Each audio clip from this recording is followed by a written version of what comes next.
अंतरी मुनि से विदा लेकर राम ने दंडक वन में प्रवेश किया। बड़ा हरा भरा और घना वन था। भांति भांति के जीव जंतुओं और पशु पक्षियों की आवाज़ें सुनाई पड़ रही थी। जहाँ तहाँ मुनियों के आश्रम थे जिनमें से वेद ध्वनि आती थी। श्री राम के आने का समाचार पाकर ऋषि मुनि बड़े प्रसन्न हुए और उन्होंने राम को अपना दुख बताया। मुनि बोले, यहाँ वन में अनेक राक्षस तरह तरह का रूप बनाकर घूमते रहते हैं और अवसर पाकर हम लोगों पर हमला कर देते हैं। राम ने उनकी बातें ध्यान से सुनी और उन्हें ढाढ़स दिया। वह रात उन्होंने मुनियों के साथ आश्रम में ही बिताई। अगले दिन राम, लक्ष्मण और सीता ने और भी घने वन में प्रवेश किया। कुछ दूर जाने पर एक विशाल शरीर और लंबी बाहों वाला दानव मिला। उसने झपटकर सीता को पकड़ लिया और राम लक्ष्मण से डपट कर बोला, ढोंगियों, तुम कौन हो? मुनि का भेष बना लिया है और ऐसी सुंदर स्त्री के लिए घूम रहे हो। यह मेरे काम की है, भाग जाओ। राम ने पूछा, तुम कौन हो? वह गरज कर बोला, मैं महाबली विराट हूँ, जल्दी भागो नहीं तो फाड़ कर खा जाऊँगा। राम लक्ष्मण ने उन पर बाणों की वर्षा शुरू कर दी। विराट क्रोध से पागल हो गया। बाणों की वर्षा की कुछ भी परवाह न करके वह राम लक्ष्मण पर झपटा। दोनों भाइयों को अपनी लंबी भुजाओं में जकड़कर वह एक ओर को चल पड़ा। यह देखकर सीता जोर जोर से रोने चिल्लाने लगी। राम लक्ष्मण ने उसके दोनों हाथ मड़ोड़कर तोड़ डाले। तब राक्षस जमीन पर गिर पड़ा।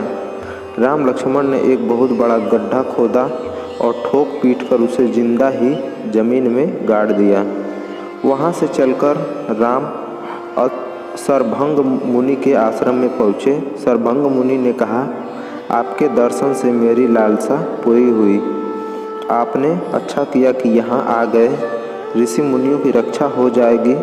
आपको देखने के बाद अब मैं और कुछ नहीं देखना चाहता। इतना कहकर सरभंग मुनि जलती हुई चिता में समा गए। अनेक ऋषि मुनि वहाँ जमा हो गए। उन्होंने हड्डियों के ढेर दिखाकर राम से कहा कि ये ऋषियों के कंकाल हैं जिनको राक्षसों ने खा डाला है। राम ने कहा, डरे नहीं, मैं राक्षसों का नाश कर दूंगा। अब राम सुतीक्ष्ण मुनि के आश्रम में पहुँचे। सुतीक्ष्ण मुनि अगस्त्य ऋषि के शिष्य थे और भगवान के बड़े भक्त थे।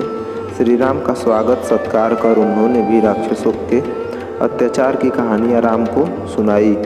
उस दिन राम, लक्ष्मण और सीता सुतीक्ष्ण के आश्रम में ही टिक गए। अगले दिन वे फिर चल पड़े और दंडक वन में विभिन्न स्थानों में रहे। सीता जी कहती, आर्यपुत्र, वन में रहकर राक्षसों से बैर मोल लेना मुझे ठीक नहीं जान पड़ता। राम ने उत्तर दिया, भद्रे, हम लोग क्षत्रिय हैं। हमारा धर्म है पीड़ितों की रक्षा करना, शरण में आए हुए की मदद करना। ऋषियों को मैं भगवान भरोसे कैसे छोड़ सकता हूँ। इस प्रकार दंडक वन में घूमते घूमते 10 वर्ष बीत गए। लौटकर वे फिर सुतीक्ष्ण मुनि के आश्रम में आ गए। सुतीक्ष्ण ने उन्हें अगस्त्य ऋषि से मिलने का परामर्श दिया। सुतीक्ष्ण के आश्रम में से 5 योजन दूर आर्यश्रेष्ठ अगस्त्य ऋषि का आश्रम था। राम, लक्ष्मण और सीता उसी ओर चल दिए। मार्ग में श्री राम ने बताया कि भगवान अगस्त्य ही सबसे पहले विंध्याचल को पार कर यहाँ आए। उन्होंने ही दक्षिण दिशा का द्वार खोला। उनसे राक्षस डरते हैं और उन्हीं के भरोसे दूसरे ऋषि यहाँ आ पहुँचे हैं। उनके दर्शन कर आज हम धन्य होंगे। उन्हीं की आज्ञा से हम वनवास का शेष समय काटेंगे। श्री राम के आने का समाचार पाकर अगस्त्य ऋषि बाहर आए। राम, लक्ष्मण और सीता ने उनके चरणों में प्रणाम किया।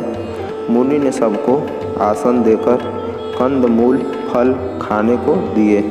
राम को तरह तरह के उपदेश देकर बोले, अच्छा किया आप यहाँ तक आ गए। मैं स्वयं आपसे मिलना चाहता था। आपका सब हाल मैं जान चुका हूँ, आपकी शक्ति भी जानता हूँ। राक्षसों को मारकर जन स्थान की रक्षा करना आपका काम होगा, जिससे ऋषि मुनि यहाँ बेखटके जब तक कर सकें। यह कहकर अगस्त्य ऋषि ने दिव्य अस्त्र शस्त्र राम को दिए।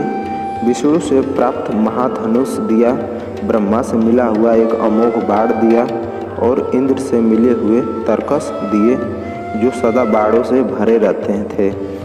सोने की मूठ वाला एक खंग भी उन्होंने श्री राम को दिया।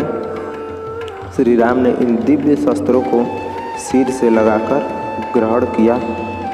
तब मुनि ने राम से कहा, यहाँ से 2 योजन दूर गोदावरी नदी के किनारे पंचवटी नामक एक स्थान है। वनवास का शेष समय वहीं व्यतीत करो। सीता और लक्ष्मण सहित रामचंद्र जी पंचवटी की ओर चल दिए। मार्ग में उनको भयंकर शरीर वाला एक गिद्ध मिला।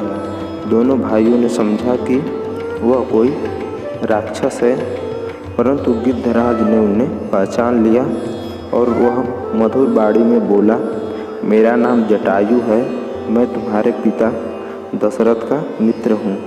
वनवास में मैं तुम्हारी हर तरह से सहायता करना चाहता हूँ। श्री राम ने पिता के समान उसको आदर दिया और उसको साथ लेकर वे पंचवटी की ओर गए।